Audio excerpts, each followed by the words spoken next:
The night of the award ceremony was supposed to be one of the proudest moments of my life. My wife, Claire, had spent years building her reputation at her company. Late nights, missed dinners, weekends on the laptop. I always told her that her hard work would be recognized one day, and finally, it was. She had been nominated for Employee of the Year at her firm's annual gala. I helped her pick out her dress, polished her shoes, and told her she'd be amazing. I even took a day off work just to be there. She smiled, kissed my cheek, and said, "You're always my biggest support, aren't you?" That moment felt genuine, warm, like the old days before her career had taken over our time together. The ballroom was full of elegant people and polished laughter. Music played softly in the background as waiters carried trays of sparkling drinks. Claire looked radiant, glowing with confidence. When her name was announced, I stood and clapped until my hands stung. I was so proud I could barely sit still. She walked to the stage, accepted the award, and began her speech. It started beautifully, full of gratitude for her team and her mentors. I recorded everything on my phone, smiling at every word. But then she said something that made my chest tighten. "And finally," she said into the microphone, "I want to thank my real partner, someone who believed in me every step of the way. Without your support, I wouldn't be here." I waited for her to look in my direction, but she didn't. Instead, she looked across the room, at her colleague, Evan, the project manager she had mentioned so often. He smiled back at her and raised his glass. People clapped. I felt the air leave my lungs. For a few seconds, I didn't know how to react. Maybe she meant professional partner, I told myself. Maybe it was just a poor choice of words. Still, it stung deeply. I forced a smile for the crowd, though inside, I felt invisible. After the speech, she came back to our table, flushed with excitement. "How did I do?" she asked. I managed a soft, "You were great." She started mingling again, surrounded by co-workers who praised her brilliance.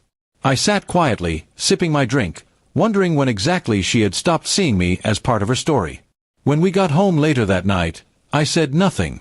I just congratulated her again and went to bed early. But the silence between us felt heavier than ever. The next morning, she left for the office early, saying she had to meet the CEO for a follow-up interview about her promotion. That afternoon, my phone rang. It was the CEO himself, Mr. Bennett. I'd met him once at a company event, so I was surprised. His voice was polite but serious. "Mr. Lewis," he said, "I just wanted to reach out personally. We're incredibly sorry for what happened last night." I asked what he meant. He sighed. There was a misunderstanding during Claire's speech. Several people thought she was referring to a personal relationship with her colleague. HR has already clarified it was a work partnership, but it caused some internal concern. "I thought you deserved to know, as her husband." For a moment, I didn't know whether to feel angry or relieved. I thanked him for calling. After hanging up, I sat quietly, realizing how something said carelessly in front of others could shake trust that took years to build. When Claire came home that evening, she looked exhausted. "You talked to Mr. Bennett, didn't you?" she asked. I nodded. She sighed and sat beside me. "I didn't mean to embarrass you." I was nervous and spoke without thinking. When I said real partner, I meant in the sense of teamwork, not. Her voice trailed off. I listened, really listened.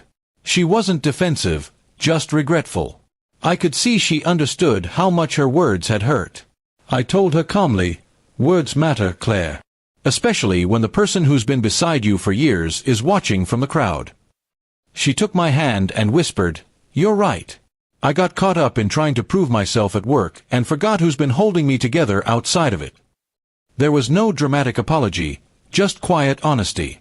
In the weeks that followed, she changed, slowly, but genuinely. She began leaving her phone in another room during dinner, started saying "we" more often, and made time for small things again. Walks, laughter, quiet talks before bed. The award still sits on our shelf, but not as a reminder of that awkward night. It stands as a turning point. The moment she realized success means nothing if you forget who celebrates it with you. Sometimes, love doesn't end in storms or betrayal. It drifts apart through carelessness, until a single wake-up call reminds you what really matters.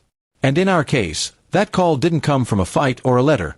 It came from her own CEO, reminding us both that recognition means little without respect.